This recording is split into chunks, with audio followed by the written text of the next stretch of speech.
Seth Jones, editor-in-chief of Golfdom magazine, and I'm thrilled to be joined by my next guest. He is a professor in the Department of Horticulture and Crop Science at The Ohio State University, and he is also one of our longtime columnists in Golfdom magazine. In fact, his first byline appeared in the magazine back in February 2002. For 36 years, he's been a professor at Ohio State. He has a MS in ornamental horticulture from the University of Illinois and a Ph.D. in plant pathology from Michigan State University. And because he hasn't done enough, now he's also a COVID-19 survivor. It's my great pleasure to see you, Karl, Dr. D, Karl Danneberger. Thanks so much for taking the time, and it's great to see you. Well, it's great to be seen, Seth. It's great to be seeing you. So, yeah. I'm doing well now. It's been a long 6 weeks, but I'm doing well now, and I'm happy to be home, and I feel pretty good and on a road to recovery. Actually, what's kind of interesting, I don't even remember too much. I remember, actually, I talked with a colleague who said, I saw you on Wednesday. This is back in about middle of March, and it says, saw you at work, you look great and everything. And then I don't even really remember anymore, but I started getting sick, coughing and stuff like that. And my wife took me to the emergency room on March 16th. And I don't remember any of that. And I went in, they diagnosed me with COVID-19. Within a day or two, they put me on a ventilator and intubation. And for 2 weeks, I was on that. And then I woke up and I'm looking around going, where am I? Wow. And none of that I remembered or anything. And first question to me was, you know where you're at? And I'm looking around, and I looked out the window, saw OSU hospitals on a sign or something. And I said, OSU hospitals? And they go, that's right. And what was interesting from that was I was in ICU, and they had this, they created this door or whatever to kind of block me up.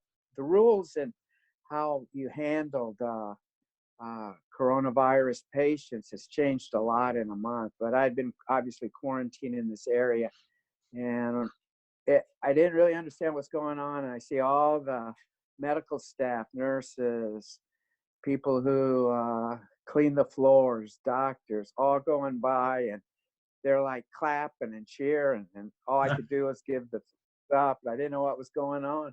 And somebody said, you've been out for 2 weeks. And It was like 2 weeks of my life gone.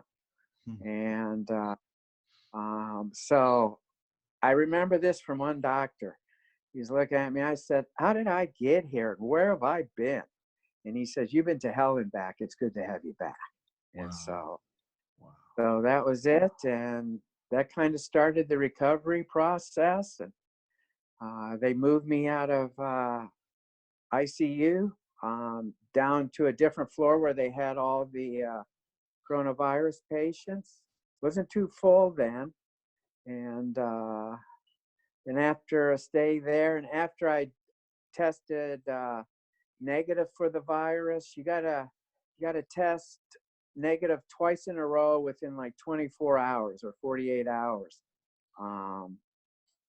before they moved me to what the building would be is Dodd Hall, which is the rehab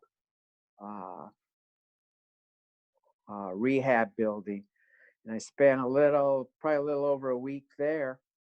So I went in March 16th, and on April 16th, I walked out of the hospitals on my own, and came home, and I've been recovering since.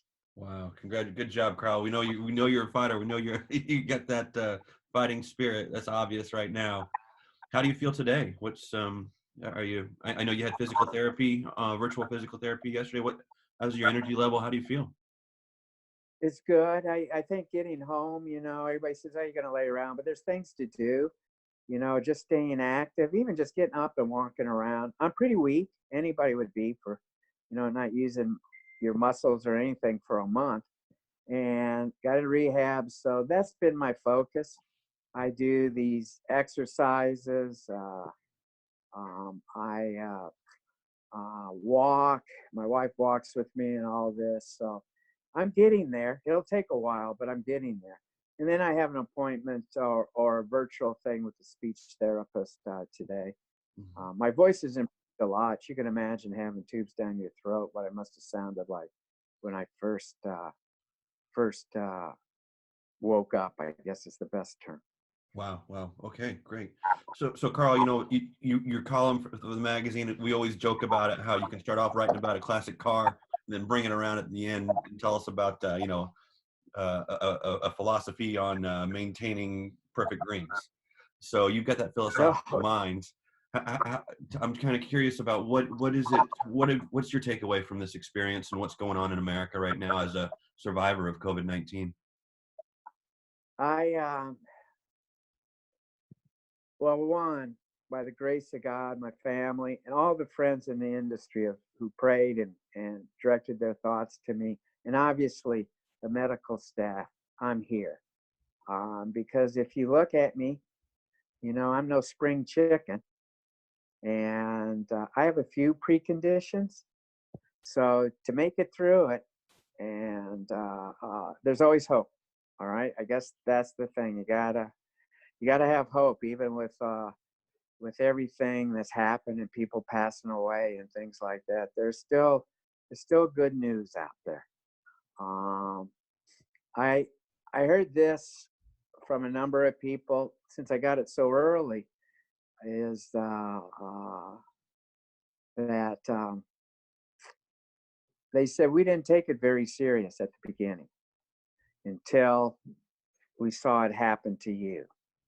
And you know what? I think that's true. Is until you see it happen to a close one or a friend or something, it really doesn't hit home.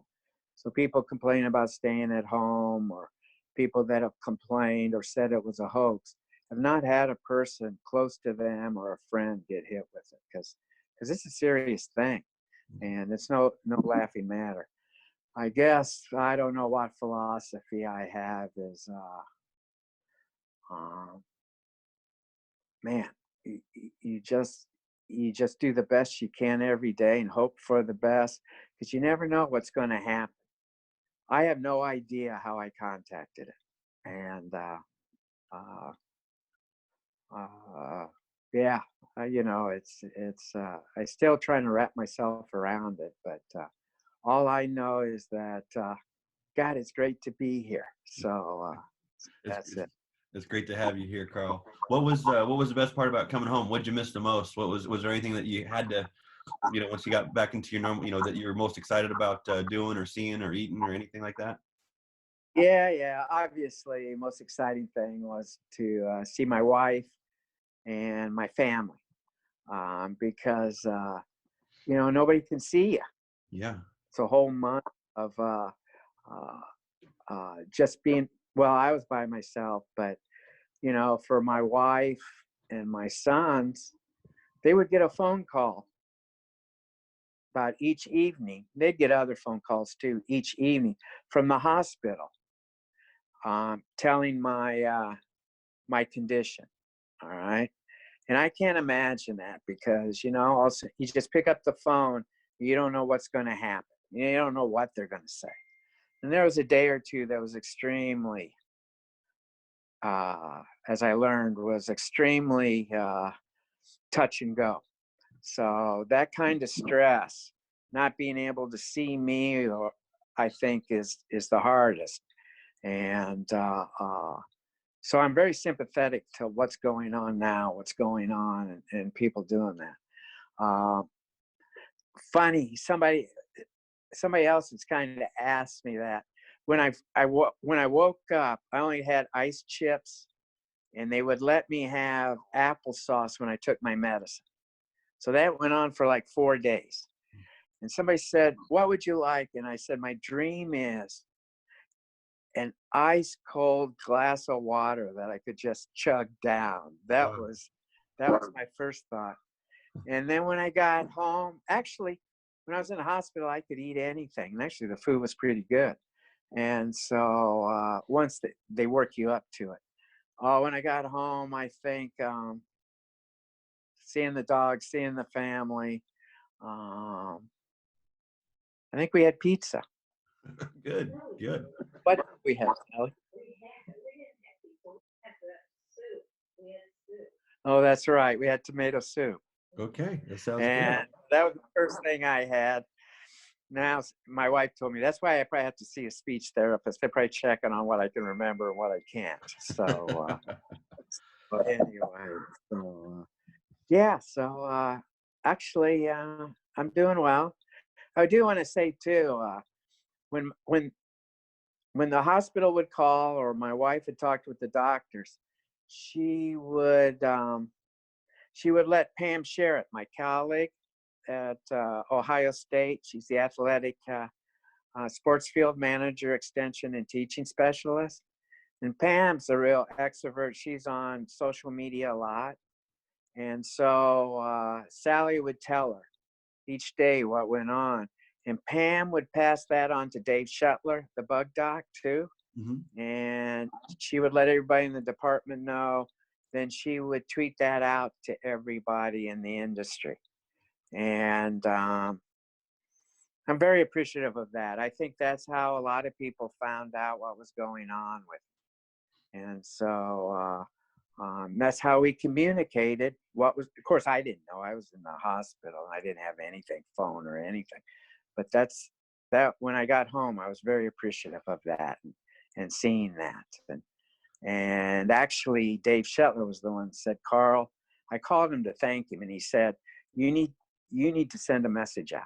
And so I tweeted out that I was home. He says, people want to know. So I did that. That's a great segue into what I was going to ask next, Carl. And that's just, it was obviously, we were at Golfdom here. We were all thinking about you, praying for you, and didn't really know what to do, but just to do that. And that's really the process we took. And then when we saw your tweet come out, we were all so relieved and so happy. And to see that tweet has over 1,000 likes on it. And how does it feel to see that there was so many people pulling for you and thinking about you and praying for you? Yeah, when I got home, there were stacks of mail of cards. And I went back and looked at my phone, and people had messaged me. I get a little emotional, sorry. No. But there were messages from people who text me while I was intubated, like March 24th, praying and all this. Then all the messages I saw on from emails, social media, the cards, and my family, and to my family and everything. And it was amazing. And you know what? I do believe that the thoughts and prayers helped. Just the number of them. And matter of fact, the messages I got, some of the cards I got, I got a phone call from Harry Nimchek, 91 years old. People just, I didn't know I had so many friends and people who cared for me. And actually, I still will get some of those cards out and I'll just read them again. I mean, it was just a real emotional thing. I just, I don't know how to explain it. Well, I said it, you know what? I think I told you, and I think you tweeted it out, that although it seems odd, I feel like I passed away, and then I came back for my own funeral and eulogy, reading all these cards and the care and everything. So I feel very fortunate. I'm very lucky to be involved in an industry like ours, where people care a lot, and the messages I got and caring, they all meant something to me, and I cherish them always. So That's awesome, Carl. Thanks so much. And I knew when you said that to me on the phone on Sunday afternoon, I knew that you must be feeling pretty good because that's classic Carl right there. So I'm glad we got you Yeah. back, buddy. So that's so happy to see you. And you know what? Because we're so happy, I'm even going to give you the month off for Golfdom this month. Okay, you can why don't you take a Are little you? bit extra? Yeah, you know, you This did is this. close to that. We'll give you a month, and then we're looking forward to seeing you back in the magazine. Okay. Okay. Okay. Well, hey, Dr. D, Carl, thank you so much for taking the time. And we're just so happy to see you. And boy, it's good to see you doing so well. So you take care. Okay. Okay. Thanks. Okay. Thanks, guys. Everybody. I'm Seth Jones. You know, Carl. Thanks for watching us here at Golfdom Zoom Views. Take care.